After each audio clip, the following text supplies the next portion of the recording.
Hello. Um, I'll just give it a couple of seconds to start working.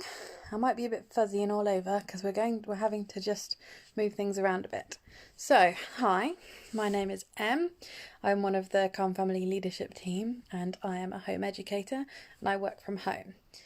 We are just swapping the order of things over today because we're having some technical issues with getting Katie's video up for you, but we will have that there till later this afternoon.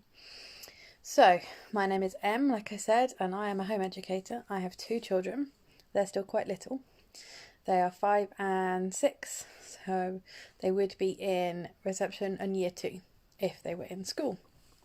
I have been home educating full-time for over a year now, just over a year, and I have been working at home for myself for 6 years now, I think.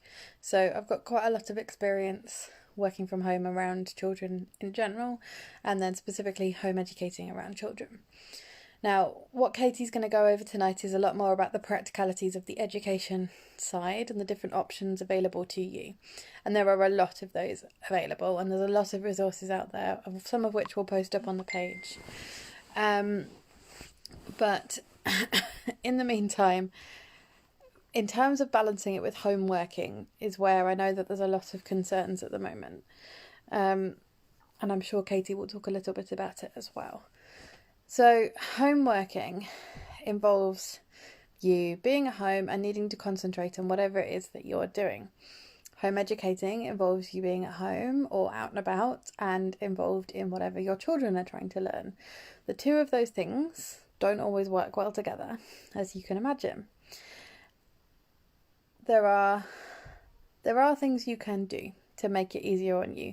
Quite a lot of the options that I normally rely on, like things like going to a place with good Wi-Fi and lots of things to do, I can't do that right now. I can't take them to Lego Discovery or Soft Play, and they can't play while I work.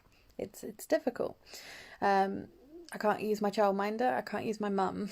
So a lot of my options, I'm feeling like they're being taken away from me and taken away from anyone else who's being kind of thrust into this. So how do I make it work when they're at home and I'm at home? So part of what I do is start every week with a list of what I want to achieve. And when I'm talking about what I want to achieve, I try and make sure that I list everything. So that's housework, work, and school education. So I keep everything as realistic as possible. One of the things that I have started to do in the last few months is I don't ever give myself more than 8 things to do in a day. I will make sure, and that's 8 things covering house, education and work. I will try very, very, very hard not to overload myself. It means that I spread out my work a lot more, and means that I don't rely on having big blocks of time to do lots of education in, because I don't have that. If I'm gonna need it, then I need to move my work to a different time of day. So what that means is that my days then need to look they don't look structured because we don't have a lot of scheduling to our days, but they do have a lot of rhythm to them. So the first thing we will often do is they will have TV in the mornings while they have breakfast and I have breakfast, and I check if there's anything urgent that needs doing for work, and I do any housework. I get them dressed, and then kind of when we've kind of got past all of that stage, then we'll do an activity together, and I try my very hardest to make sure that activity takes place without me getting distracted by my phone or anything else. So I will sit with them and we will do learning apps, or we will do art, or we will do some exercise, or we will do something in the garden, or we will get Play-Doh out, or many other things that we can sit and do for about at least an hour, so that I'm solidly paying attention to them, that they aren't feeling like I'm distracted by something else, because that's really hard to then deal with. After that hour, I find that they're usually feeling like they can go off and do something else on their own for a while. We've got Lego, they've got tablets, they've got options available to them. We've got games and workbooks and activity books and an art cupboard. I try and make sure that all of those are available to them.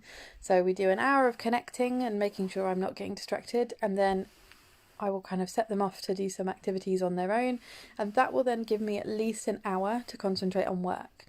So I can write blog posts, answer emails, take phone calls, all of those things. If I need to do a phone call, I will use the telly. I will make sure that we've done some connection work beforehand so that they're feeling like really connected, and then I will put the telly on or put them on their tablets or some other screen or something where I know they're going to concentrate on it really heavily for half an hour, and then I can deal with a phone call. But they need to have that connection time before they will concentrate on something else. Otherwise you will get that constant requests. I need this, I need a drink, I need a snack. Have snacks available, have drinks available is a good one as well, particularly if you want to concentrate and get your head down for a little while. Have everything that you're likely to get asked for the next hour available to your children, right there in front of them. Then we kind of repeat that through the day. So I will do an hour's work, an hour's connection, an hour's work, an hour's connection. We'll stop and we'll have lunch together and do something together at lunchtime. We'll go out if we can in the garden at the moment. Obviously, we would have gone to National Trust or somewhere else, but right now it'll be garden or the woods across the road from my house, just to get a bit of fresh air, and then we'll kind of keep repeating. So it's connection time, work, connection time, work. It gives a nice rhythm to our days. Now, your rhythm will look different to mine because everyone is individual. Your children are individual, same as mine.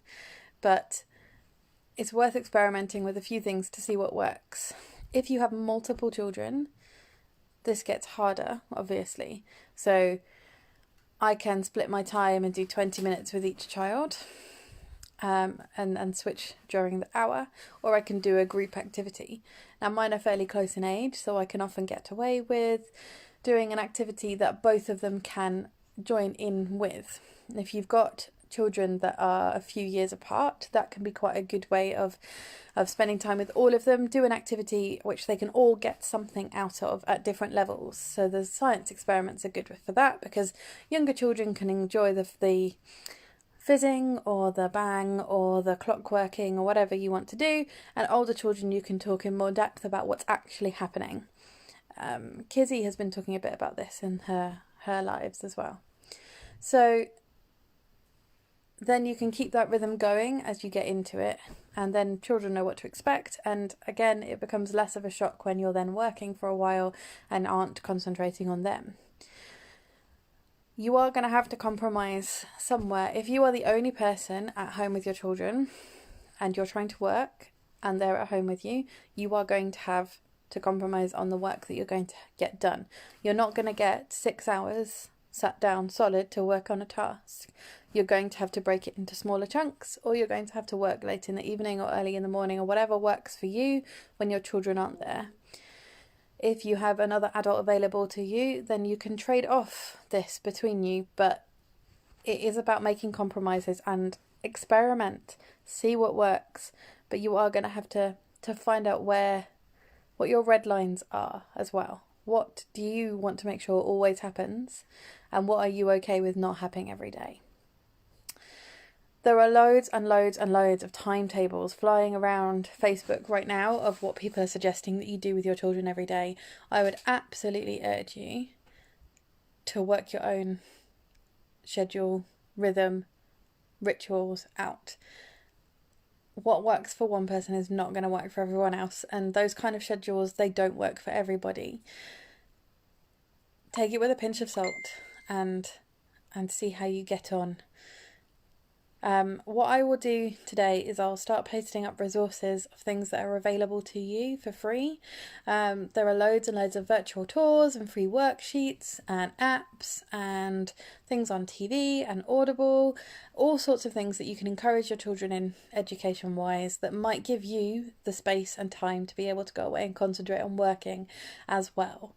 But it is going to be a balancing act right now while we get on and get through this. And I hope that you all manage okay and that you're not feeling too stressed about it all. Okay, so I hope that has been slightly useful. My phone has decided to play around now. I will get some stuff posted up for you and I will get Katie's video to you ASAP. Okay, thank you. Bye.